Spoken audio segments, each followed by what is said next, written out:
Today we're going to look at using a writing prompt to create the basic structure of a good paragraph. A good paper follows the assignment instructions and provides the reader with organizational cues. Read the assignment instructions very carefully. They will give you hints about what you are expected to do. Here's the topic prompt. Explain your feelings about a prized possession. If your home caught on fire and you could save just one thing you owned, what would it be? Assume that no one was harmed. A reporter saw you run out of the house with your prized possession. She asks why it means so much to you.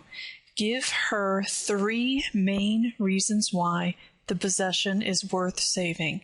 If your explanation is interesting enough, it will be quoted in her newspaper story. Proofread for any fragments. The key words here are give her 3 main reasons why. So your job will be to decide on just one thing that you own and 3 main reasons why it means so much to you. Let's take a look at the example paper as a whole. Notice that it's about a page and it is within the 200 to 350 word limitation. Zoom in for a closer look. A netbook is a cheap little laptop that can be purchased anywhere and replaced easily. However, mine means so much because it holds all of my contacts, personal documents, and media. The 3 main points are clearly identified in the topic sentence. The reader knows the paper will cover contacts, documents, and media. The first signpost sentence, to begin, my saved contacts are my connection to my friends and family, provides the reader with information that the first point about contacts is going to be discussed. If I lost my netbook in a house fire, I would also lose all of their phone numbers, home addresses, and email addresses. It would take quite a while to get that information back, and for some of my long-distance friends and family, I might lose touch with them altogether. The second signpost sentence lets the reader know that we're moving on to the second main idea. Another reason I value my netbook so much is that it holds my documents. Notice that the word documents is linked up to the word documents in the topic sentence. I have just about every paper for every class I've ever taken in college saved on my netbook.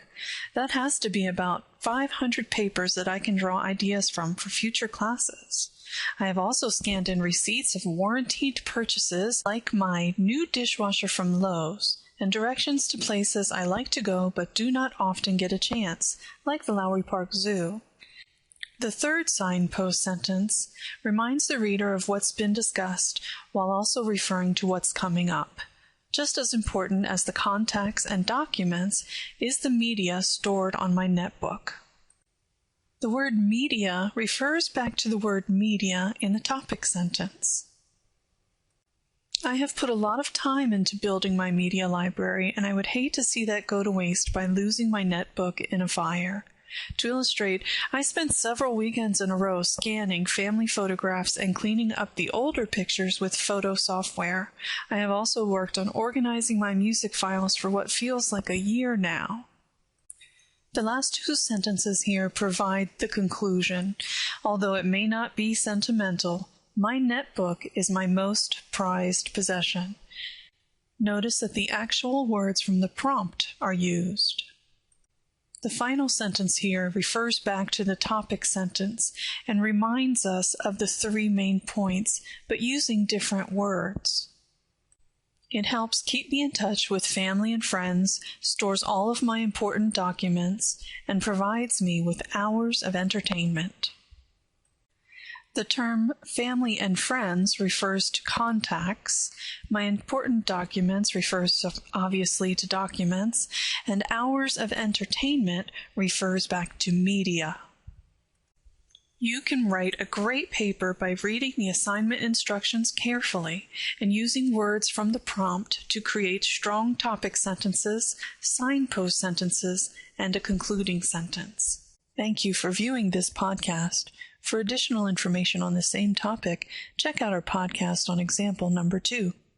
For additional help on any of your writing assignments, stop by a writing lab at one of the Learning Support Commons locations.